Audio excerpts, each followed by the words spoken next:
nuk ka as pak dishim se atë që Allahu Gjelleshanuhu në rrugë të drejt e udhëzon, nuk ka kush që nga ajo rrugë ta humbë, largon lajthit dhe devijon, dhe atë që Allahu Gjelleshanuhu me të drejtën e ti, me urtësin dhe butësin e ti e humbë, nuk ka kush që e udhëzon. Dhe fjalët më të mira janë të Allahut.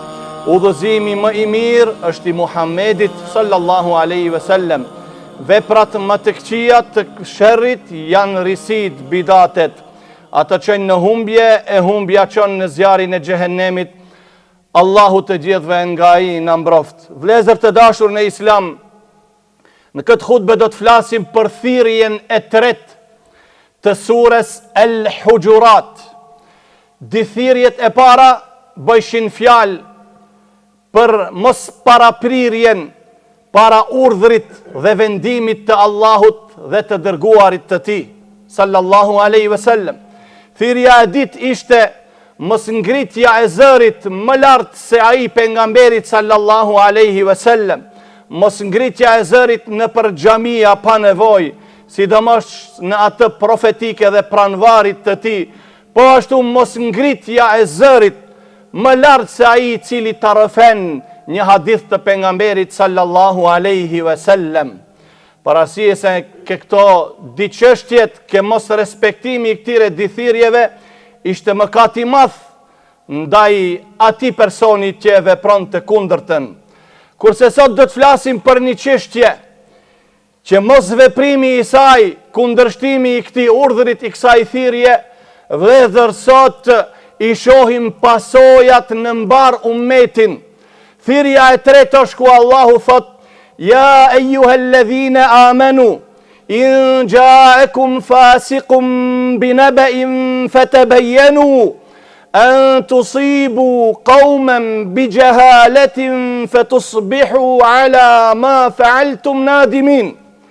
Thirrja e tretë, vëllezër, thot Allahu: O ju besim drejt, nëse një fasik, një njeri, një musliman i ligë, u asjell një lajm, mos e mirëni me njëherë, qetësoheni, verifikonja lajmin, vërtetonja saktësinë e atij lajmit, mos e përcjellni me njëherë, mos e besoni me njëherë atë fjalë, pa marrë parasysh kush e sjell, e sidomos fasiku, ai mëkatari, ai i ligu, nëse ai ta sjell një lajm, mos me nxitu, me i besu ati, fetusibu qauman bijahalatin fatusbihu ala ma fa'altum nadimin.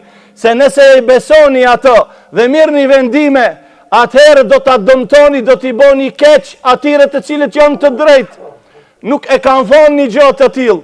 Fatusbihu ala ma fa'altum nadimin. E atëherë do të bëheni pishmon, por do të jetë vonë. Shiqoni vëllezër, Allahu subhanahu wa ta'ala e ka bërë obligim të domosdoshëm që muslimanët lajmet kur i marrin duhet ta dinë mirë se kush është personi që i sjell lajmet. A është i besueshëm apo nuk është i besueshëm? Të ngadalsohen me marrjen, me pranimin dhe besimin e lajmit, ta verifikojnë, ta zbardhin çështjen mirë dhe atëherë me ngadalësi të veprojnë. Allahu subhanahu wa ta'ala, i cili e ka kompletuar fejen e tij dhe e ka përsosur në mënyrën më të mirë, që vallë nuk mund të gjesh veç edhe një shkronjë e cila nuk është në vendin e duhur dhe nga e cila nuk ka dobi apo të largon nga e keqja dhe nga mëkati. Allahu Gjelleshanuhu na ka urdhruar të pranimi i lajmit, të jemi të ngadalshëm, të tregojmë qetësi, ngadalësi, maturi dhe mos ta besojmë me njëherë. A e dini vëllezër shkaku i këtij ajeti pse është? Pse Allahu subhanahu wa ta'ala e zbriti këtë ajet? Ja ayyuhalladhina amanu in ja'akum fasiqun binaba'in fatabayyanu. Nëse një fasik u asjell një lajm, o besimtar, fatabayyanu. Verifikonja, kontrollonja lajmin mirë, vërtetonja, a është i vërtet apo nuk është. Pejgamberi sallallahu alaihi wasallam në vitin e 6 kishte një luftë me fisin Bani el-Mustaliq. Pasi që erdhi vendimi dhe prunë paqe, Bani Mustaliqu e kish obligim që t'i jape zeqat.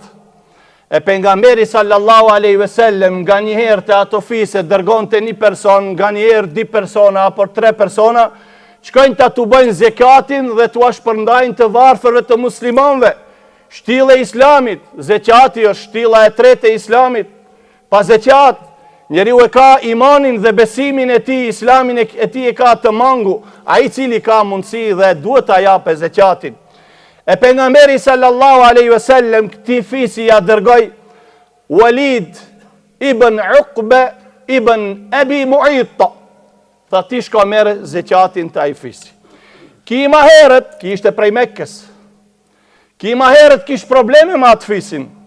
Kish një armitsi të vogël. Por nuk e kthej urdhrin e pejgamberit alayhis salam, i hipi deves apo kalit të tij dhe u niste ai fisi. Kur u afru pranë shtëpijeve, pranë fisit, e pa se ato dolën, ishin përgatitur dhe dolën në drejtim të këtij. Atëherë këtij shejtani, sikur i tha, ato kanë ardhur me të sulmu dhe me të mbit, me të vra. Iku kite pejgamberi sallallahu alaihi wasallam dhe i tha ja Rasulullah, fisi Beni el Mustaliq u përgatitën dhe më sulmuan, deshin me mbit dhe zekatin nuk e japin. A e shikoni vëllezër? Kur i kthehet ki lajm Muhamedit alayhis salam prej një shokut të tij, atëherë kjo do të thotë ja Rasulullah, jo që ato s'japin zekat dhe mësulmun mu, ato janë përgatitur të la luftojnë. E Muhamedi sallallahu alaihi wasallam e shikoi u qetësu, edhe pa prit mas kur ato arritën te pejgamberi sallallahu alaihi wasallam. Dhe i thanë ja Rasulullah, ne e pam atë që e dërgove ti, dhe ne u gëzum, me nxitim deshim ta nderojmë. Deshim ta nderojmë, ta presim mirë, por ai iku. Pejgamberi sallallahu alaihi wasallam shiqoni vëllezër, jo vetëm lajmi të parë, por as edhe lajmi ditë nuk i besoj. Jo tha. Unë këtë çështje do ta verifikoj mirë. Këto une me qetësi do ta qes në dritë. Këtë çështje do ta zbardhi me lejen e Allahut.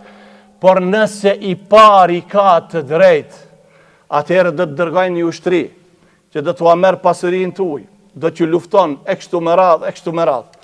Kur Allahu subhanahu wa taala pa prit mas i thot Muhamedit alayhis salam, por nuk i than në formë njëjës, shumës. Prandaj thot Hasanul Basri rahimahullah, ki ajet edhe pse ka ardhur në formën shumës, edhe pse është bo shkak një person, por ki i përfshi gjithë besimtarët, dhe fuqia e këtij ajetit nuk është mensuh, por është e fuqishme deri ditën e gjykimit. I erdh lajmi Muhamedit alayhis salam, ja ayyuhalladhina amanu in ja'akum fasiqun binaba'in fatabayyanu. Allahu subhanahu wa ta'ala këtë person Walid ibn Uqba e emërtoi fasik, vetëm për këtë gest që e boni. Dhe kite Muhamedi alayhis salam ishte adil, i besueshëm.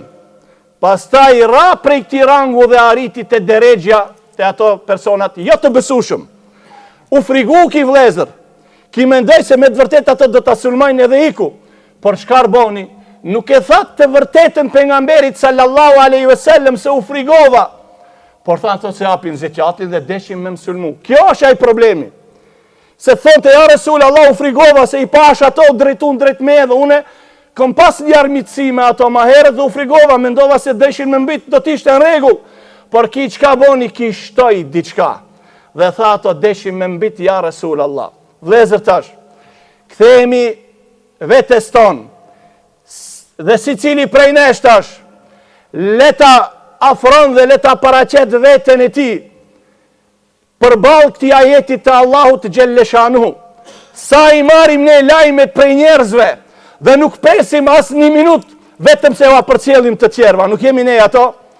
Allahu na fal sa herën e bëjnë tajlën, i shpërndajmë gjërat, ku sot në kohën moderne e arrin lindjen dhe perëndimin, veriun dhe jugun për 3 sekunda, për 10 sekunda e kështu me radhë.